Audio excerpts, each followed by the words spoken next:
നമസ്കാരം. മലയാളി വാർത്തയിലേക്ക് സ്വാഗതം. കഴിഞ്ഞ ദിവസം തൃശൂർ കോടാലിയിൽ 8 വയസ്സുകാരൻ പാമ്പ് കടിയേറ്റ് മരിച്ച സംഭവം കൂടുതൽ വിവരങ്ങൾ പുറത്തുവരികയാണ്. ആൽജോ ആണ് മരിച്ചത്. ആൽജോയുടെ സഹോദരൻ അനോജിനും പാമ്പ് കടിയേറ്റിരുന്നു. അനോജ് അപ്പോളോ ആശുപത്രിയിൽ ചികിത്സയിലാണ്. കുട്ടികൾ കിടന്ന മുറിയിലെ തലയണയ്ക്കടിയിൽ നിന്ന് പാമ്പിനെ കണ്ടെത്തുകയും ചെയ്തു. നാട്ടുകാർ തല്ലിക്കൊല്ലുകയും ചെയ്തു. അക്ഷരാർത്ഥത്തിൽ നടുക്കുന്ന ഒരു വാർത്തയാണ്. നടുക്കുന്ന എന്ന വാക്കുകൾ ഒതുക്കാൻ കഴിയില്ല. ഒരു കുഞ്ഞിന് ജീവനഷ്ടമായിരിക്കുന്ന സാഹചര്യം വളരെ വേദനാജനകമായിരിക്കുകയാണ്. ഓരോ ജീവനുകളും വിലപ്പെട്ടതാണ്. അത്തരത്തിൽ ഓരോ ജീവനുകളും പൊലിയുമ്പോൾ അത് വലിയ വേദന തന്നെയാണ്. പ്രത്യേകിച്ച് ആ അമ്മയ്ക്കും അതുപോലെ തന്നെ അച്ഛനും സഹോദരങ്ങൾക്കും ഉറ്റവർക്കും ഒക്കെ തീരാ വേദനയായി മാറിയിരിക്കുകയാണ്. അയൽവാസികളൊക്കെ ആൽജോയെ വേദനയോടെയാണ് ഓർത്തെടുക്കുന്നത്. അവൻ മിടുക്കനായിരുന്നു, മകളുടെ കുട്ടിയുമായി വലിയ കൂട്ടായിരുന്നു എന്ന് അയൽവാസികൾ നെഞ്ചു വിങ്ങി പറയുകയാണ്. വീടിനുള്ളിൽ ഉറങ്ങിക്കിടക്കവെയാണ് പാമ്പ് കടിയേറ്റ് മരിച്ചത്. കടമ്പോട് കാവുങ്ങിലെ 8 വയസ്സുകാരൻ. ഒരു കുടുംബത്തെ പോലെയായിരുന്നു കഴിഞ്ഞിരുന്നതെന്നും അയൽവാസികൾ പറയുന്നു. അവർ ഓർത്തെടുക്കുകയാണ് ആ കുട്ടിയെ. ശനിയാഴ്ച ഉച്ചയ്ക്ക് 2-നാണ് ബന്ധുവിൻ്റെ പൗരോഹിത്യ ജൂബിലിക്കായി കുടുംബസമേതം പോയത്. അതുവരെ ആൽജോയും ജ്യേഷ്ഠൻ അനോഷും സുനന്ദയുടെ വീട്ടിൽ തന്നെയായിരുന്നു. രാത്രി 8 മണിയോടെ പരിപാടി കഴിഞ്ഞ് തിരിച്ചെത്തി. അതിനുശേഷവും ഇവരുടെ വീട്ടിലേക്ക് വന്നതാണ്. സുനന്ദയുടെ വീട്ടിലെ ഫ്രിഡ്ജിലാണ് അച്ഛൻ സിൽജോയ്ക്കും അമ്മ ജോൺസിക്കുമുള്ള ഇൻസുലിൻ സൂക്ഷിക്കുന്നത്. അത് വെച്ച് തണുത്ത വെള്ളവും എല്ലാം എടുത്ത് കളിക്കാൻ നാളെ വരാമെന്ന് പറഞ്ഞു മടങ്ങിയവനാണ് ആൽജോ. പിന്നീട് അറിയുന്നത് ആ കുട്ടി പാമ്പ് കടിയേറ്റ് മരിച്ചു എന്നാണ്. സുനന്ദ എന്ന് പറയുന്ന അയൽവാസി ഈ വാക്കുകൾ മാധ്യമങ്ങളോട് പറയുമ്പോൾ അവരുടെ തൊണ്ട ഇടറുന്നുണ്ടായിരുന്നു. അടുത്ത വീട്ടുകാരെല്ലാം ഇവിടെ തടിച്ചുകൂടിയിരുന്നു. നമുക്കറിയാം, അയൽപക്കത്തൊരു മരണമുണ്ടാകുമ്പോൾ എല്ലാവരും എത്താറുണ്ട്. പക്ഷെ ഒരു കുട്ടിയുടെ മരണമാകുമ്പോൾ അത് എല്ലാവരെയും, എല്ലാ അമ്മമാരെയും എല്ലാ അച്ഛന്മാരെയും ഒക്കെ നെഞ്ച് നീറ്റിക്കുന്ന ഒരു വാർത്തയായി തന്നെ അത് മാറിയിരിക്കുകയാണ്. എന്തായാലും ആൽജോയുടെ സംസ്കാര ചടങ്ങുകൾ ഇന്ന് നടക്കും. 3 മണിക്കാണ് സംസ്കാര ചടങ്ങുകൾ നടക്കുക. ആൽജോയുടെ മൂത്ത സഹോദരൻ അനോജിൻ്റെ ആരോഗ്യനില ഗുരുതരമായി തുടരുകയാണ്. കുട്ടി വെന്റിലേറ്ററിലാണ്. കഴിഞ്ഞ ദിവസം 6 മണിക്കൂർ നീണ്ട ശസ്ത്രക്രിയ കുട്ടിക്ക് നടത്തിയിരുന്നു. കുട്ടികൾ കിടന്ന മുറിയിലെ തലയണയ്ക്കിടയിൽ നിന്നാണ് പാമ്പിനെ കണ്ടെത്തിയത്. എന്തായാലും ഇളയ കുട്ടിയുടെ ജീവൻ രക്ഷിക്കാനുള്ള ശ്രമമാണ് നടന്നുകൊണ്ടിരിക്കുന്നത്. ശസ്ത്രക്രിയ അടക്കം നടത്തുകയുണ്ടായി. രാത്രി 2 മണിയോടെ 2 കുട്ടികൾക്കും ദേഹാസ്വാസ്ഥ്യമുണ്ടായി. തലേ ദിവസം ഒരു അവാക്കോട ജ്യൂസ് കുടിച്ച ശേഷമായിരുന്നു കുട്ടികൾ കിടന്നത്. അതുകൊണ്ട് എന്തെങ്കിലും ഒരു അസ്വസ്ഥത തോന്നിയതായിരിക്കാം എന്നാണ് ആദ്യം മാതാപിതാക്കൾ കരുതിയത്. ഭക്ഷ്യവിഷബാധയായിരിക്കാം എന്ന് അവർ കരുതി. അവർ ചാലക്കുടിയിലെ സ്വകാര്യ ആശുപത്രിയിൽ കുട്ടികളെ ഉടനെ തന്നെ എത്തിക്കുകയും ചെയ്തു. അപ്പോഴാണ് പാമ്പ് കടിയേറ്റതാണെന്ന് മനസ്സിലാക്കാൻ സാധിച്ചത്. 2 കുട്ടികളുടെ ശരീരത്തിൽ പാമ്പ് കടിയേറ്റതിൻ്റെ അടയാളവും കണ്ടെത്തി. ആശുപത്രിയിൽ വെച്ച് തന്നെ ആൽജോ മരിച്ചു. നാട്ടുകാരും ബന്ധുക്കളും ചേർന്ന് വീടിനുള്ളിൽ വിശദമായി നടത്തിയ തെരച്ചിലാണ് കുട്ടികൾ കിടന്നിരുന്ന മുറിയിലെ തലയണയ്ക്ക് അടിയിൽ നിന്ന് പാമ്പിനെ കണ്ടെത്തിയത്. ശംഖുവരയൻ വെള്ളിക്കെട്ടൻ ഇനത്തിൽപ്പെട്ട പാമ്പാണ് കുട്ടികളെ കടിച്ചതെന്ന് മനസ്സിലാക്കാൻ സാധിച്ചു. ആ പാമ്പിനെ നാട്ടുകാർ തല്ലിക്കൊന്നു. എന്തായാലും വളരെ വേദനാജനകമായ സംഭവമാണ് ഉണ്ടായിരിക്കുന്നത്. ഒരു കുട്ടിക്ക് ജീവൻ നഷ്ടമായിരിക്കുന്നു. മറ്റൊരു കുട്ടി ഗുരുതരാവസ്ഥയിലാണ്. അതിനെ തിരിച്ചു കിട്ടണമെന്ന പ്രാർത്ഥനയിലാണ് കേരളത്തിലെ ഓരോരുത്തരും ഇപ്പോൾ പ്രാർത്ഥിക്കുകയാണ്. എന്തായാലും വളരെ വേദനാജനകമായ സംഭവമാണ് ഉണ്ടായിരിക്കുന്നത്. ഒരുപാട് ജാഗ്രത നമ്മൾ പുലർത്തേണ്ടിയിരിക്കുന്നു. പ്രത്യേകിച്ച് പാമ്പ്, ഇത് ചൂടുകാലമാണ്. പാമ്പുകളൊക്കെ വീടുകളിലേക്ക് കയറാനുള്ള സാധ്യതയുള്ള ഒരു സംഭവം കൂടി ഒരു ഉദാഹരണമായി ഈ സംഭവം മാറിയിരിക്കുകയാണ്. അപ്പോൾ വളരെയധികം സുരക്ഷ വേണം, വൃത്തി വേണം. വൃത്തി പ്രധാനമാണ്. മാത്രമല്ല കുടഞ്ഞു നോക്കേണ്ടതായിട്ടുണ്ട്.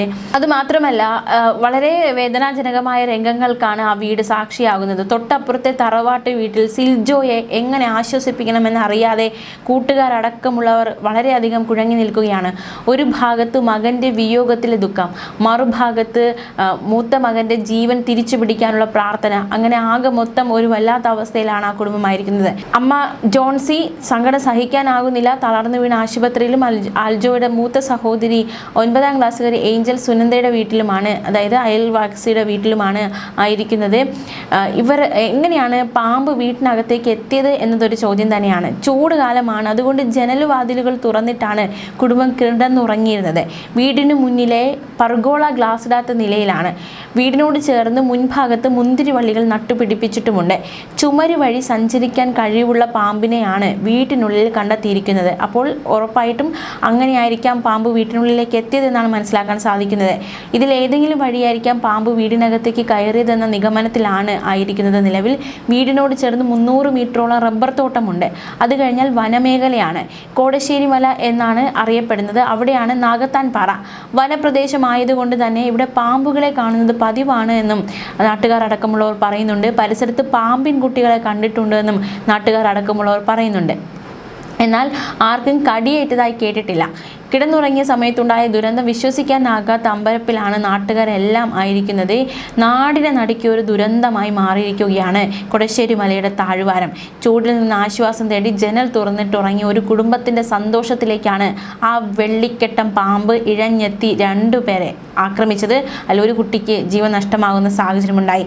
8 വയസ്സുകാരൻ ആൽജോയുടെ ജീവൻ കവർന്നെടുത്ത ആ രാത്രി അത് ഇനി മറക്കാനാകാത്ത ഒരു രാത്രിയായി, ഒരു കാലരാത്രിയായി മാറിയിരിക്കുകയാണ്. കടുത്ത ചൂടായതുകൊണ്ട് തന്നെ ജനലുകൾ തുറന്നിട്ടാണ് കുടുംബം മൊത്തം ഉറങ്ങിയിരുന്നത്. നാട്ടുകാരൊക്കെ ആ കുട്ടിയെ ഓർത്തെടുക്കുന്നു. എല്ലാവരും വേദനയോടെ നെഞ്ചു നീറി ഓരോ വാക്കുകളും പറയുന്നു. ആ കുട്ടിയുടെ അവസാനം, ജീവനോട് അവസാനം കണ്ടത് ഇങ്ങനെയാണ് എന്നതടക്കമുള്ള കാര്യങ്ങളൊക്കെ ആ വീട്ടുകാർ ഒന്നടങ്കം വേദനയോടെ പറയുകയാണ്. നമ്മൾ ശ്രദ്ധിക്കേണ്ട ഒരു കാര്യമുണ്ട്. ഇപ്പോൾ ചൂടുകാലമാണ്. പാമ്പൊക്കെ വീടുകളിലേക്ക് ഇഴഞ്ഞു വരാനുള്ള സാധ്യതയുണ്ട്. അപ്പോൾ എന്തൊക്കെ കാര്യങ്ങളാണ് നമ്മൾ ശ്രദ്ധിക്കേണ്ടതെന്ന് നോക്കണം. പ്രത്യേകിച്ച് നമ്മുടെ വീടും പരിസരവും ഒക്കെ വൃത്തിയായി സൂക്ഷിക്കേണ്ട ആവശ്യകത കൂടി ഈ ഒരു സംഭവം എടുത്തു കാണിക്കുന്നുണ്ട്. അപ്പോൾ എന്തൊക്കെയാണ് നമ്മൾ സൂക്ഷിക്കേണ്ടത് ഈ ഒരു ചൂടുകാലത്ത് എന്നുകൂടി നമ്മൾ നോക്കാം. പാമ്പുകളെ അകറ്റാൻ വേണ്ടി എന്തൊക്കെ കാര്യങ്ങളാണ് ചെയ്യേണ്ടത് എന്നുകൂടി നമുക്ക് നോക്കാം. പ്രധാനമായിട്ടും ചുറ്റുപാടുകൾ വൃത്തിയാക്കുക. വീടിന് ചുറ്റുമുള്ള പുല്ലുകൾ വെട്ടി വൃത്തിയാക്കണം. വിറക്, തൊണ്ട്, കരിയില, വീടിനോട് ചേർന്ന് വിറക് കൂനകളോ കരിയിലകളോ പൊട്ടിയ പ്ലാസ്റ്റിക് സാധനങ്ങളോ കൂട്ടിയിടരുത്. കീടനാശിനികൾ, പ്രതിരോധങ്ങൾ, അതായത് കറുത്ത മണ്ണെണ്ണയിൽ മുക്കിയ തുണി വീടിന് ചുറ്റും ചെറിയ പാത്രങ്ങളിൽ വയ്ക്കുന്നത് പാമ്പുകളെ അകറ്റാൻ സഹായിക്കും. ഗന്ധങ്ങൾ, വെളുത്തുള്ളി ചതച്ചത് അല്ലെങ്കിൽ ഗന്ധകം പാമ്പിനെ അകറ്റാൻ ഉപയോഗിക്കാം. വാതിലുകളും ജനലുകളും അതിൻ്റെ ഇടയിലുള്ള വിടവുകൾ അടയ്ക്കണം. വീടിൻ്റെ വെന്റിലേഷനുകളിൽ വല അടിക്കണം. പാമ്പെന്ന് കേട്ടാൽ പലർക്കും പേടിയാണ്. അപ്പോൾ ഈ പാമ്പുകളൊക്കെ അകറ്റാൻ വേണ്ടി ഒരുപാട് കാര്യങ്ങൾ നമ്മൾ ചെയ്യേണ്ടതായിട്ട്, നമ്മൾ വീടിൻ്റെ പരിസരത്ത് ഒക്കെ വീടിൻ്റെ സമീപത്തുണ്ടാകാനിടയുള്ള പാമ്പുകളെ പറ്റി ഏകദേശ ധാരണ ഉണ്ടായിരിക്കണം. ഓരോ പ്രദേശത്തെ ഭൂമിശാസ്ത്രം അനുസരിച്ച് വ്യത്യസ്ത തരം പാമ്പുകൾ ഉണ്ടാവും. പൂന്തോട്ടത്തിൽ ഉണ്ടായിരിക്കുന്ന പാമ്പുകളായിരിക്കില്ല വീടിൻ്റെ കിടപ്പുമുറിയിൽ കയറുന്നത്. പൂന്തോട്ടത്തിൽ കാണുന്ന പാമ്പുകൾ പൊതുവെ അപകടം കൂടിയ തരത്തിലുള്ളതായിരിക്കും. ചപ്പുചവറുകൾ കൂട്ടിയിടാതെ മുറ്റവും പരിസരവും വൃത്തിയായി സൂക്ഷിച്ചാൽ ഒരു പരിധിവരെ പാമ്പിനെ തടയാം. പാമ്പിന് വസിക്കാനുള്ള സാഹചര്യം വീടിന് സമീപത്ത് ഉണ്ടാകാതിരിക്കുകയാണ് പ്രധാനം. കരിയില, മരക്കഷ്ണം, തൊണ്ട്, പൊട്ടിയ പ്ലാസ്റ്റിക് ഉൽപ്പന്നങ്ങൾ, വൈക്കോൽ തുടങ്ങി പാമ്പിന് കയറിയിരിക്കാൻ കഴിയുന്ന വസ്തുക്കളെല്ലാം നീക്കം ചെയ്യണം. പിന്നെ ഈ ചില ചെടികൾ പാമ്പിന് പതുങ്ങിയിരിക്കാൻ സൗകര്യം ഒരുക്കുന്നതാണ്. പൊന്തക്കാടുകളും പുല്ലും വീട്ടുമുറ്റത്തും അടുക്കളത്തോട്ടത്തിലും തഴച്ചു വളരാൻ അവസരമൊരുക്കരുത്. യഥാസമയം വെട്ടി ഒതുക്കി വീടും പരിസരവും വൃത്തിയായി സൂക്ഷിക്കണം. വീട്ടുമുറ്റത്തും പരിസരത്തും വെള്ളം കെട്ടി നിൽക്കാൻ അനുവദിക്കരുത്. പൊതുവെ വെള്ളത്തിൻ്റെ സാന്നിധ്യം പാമ്പിനെ ആകർഷിക്കുന്നതാണ്. ചില പാമ്പുകൾ വെള്ളത്തിൽ തന്നെ ജീവിക്കുന്നതാണ്.